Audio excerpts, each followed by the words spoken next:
추석이 벌써 열흘 앞으로 다가오면서 택배사와 우정사업본부는 늘어날 택배 물량에 대비해서 비상근무에 들어갔습니다. 특히 이번 연휴에는 안녕하세요, 차재입니다. 네, 오늘도 따끈따끈한 시사 노무 뉴스 가지고 찾아왔습니다. 최근에 또 핫한 노무 뉴스가 하나 나왔죠. 택배 기사님들이 추석에 택배 배송을 거부해서 택배 대란이 일어날 것 같다는 뉴스입니다. 아니, 추석이 코앞인데 택배 대란이라니, 이게 무슨 일일까요? 어떤 내용인지 같이 한번 가보실까요? Let's get it!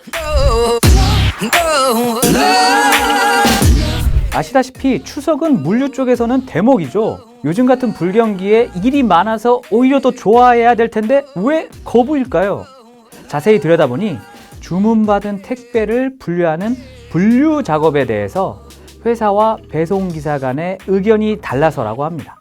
회사가 지시하는 작업을 거부해서 발생한 일이라니, 선뜻 이해하기 어려운데요.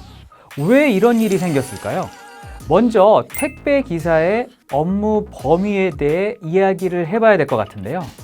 보통 택배 기사의 일이라고 하면 주어진 택배를 고객의 집까지 무사히 잘 배송하면 업무가 끝난다, 이렇게 생각하시잖아요. 그런데 문제는 이 택배를 사전에 분류하는 작업까지 택배 기사들이 관행적으로 해왔다는 겁니다. 실제로 2010년의 대법원 판결을 보면요, 관행적으로 이루어지는 이 분류 작업에 대해서 택배 기사의 업무가 맞다, 이런 판결이 나온 적도 있습니다. 그래서 평소에는 이 분류 업무를 택배 기사가 하는 게 그다지 문제가 되지 않았지만 물류가 폭증하는 명절 때가 되면 이러한 문제가 발생하고 있는 겁니다. 여러분의 생각은 어떠신가요? 택배의 분류 업무가 택배 기사의 업무라고 생각하시나요? 뭐 하던 대로 하면 되지, 뭐 이렇게 생각하시는 분들도 있겠지만, 최근에 한 조사에 따르면 택배 기사의 업무 시간 중에 절반에 넘는 시간이 바로 분류 시간이다 라는 조사도 있었습니다.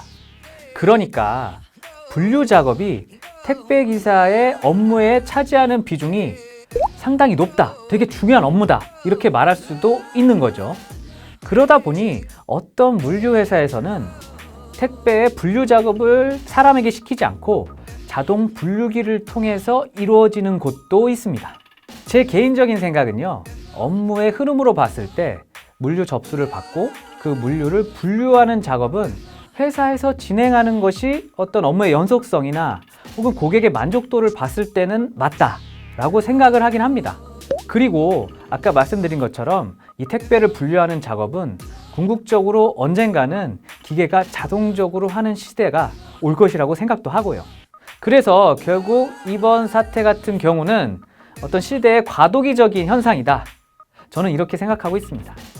어찌됐건 지금 상황은 양측의 충분한 조율이 필요한 상황인 것 같습니다. 네, 명절이면 찾아오는 택배 대란 뉴스. 올해는 또 상황이 특별한 만큼 고향에 찾아뵙지 않고 택배를 보내는 분들이 더욱 많아졌기 때문에 더 이러한 뉴스가 주목받고 있는 것 같습니다. 아무쪼록 원만히 해결돼서 물류 대란 없는 행복한 추석이 되었으면 합니다. 차재! 오늘 내용은 여기까지입니다. 영상에 대한 궁금한 부분이나 사연 있으시면 아래 주소로 보내주시기 바랍니다. 지금까지 차재였습니다. 안녕. 네, 행복한 추석 되세요.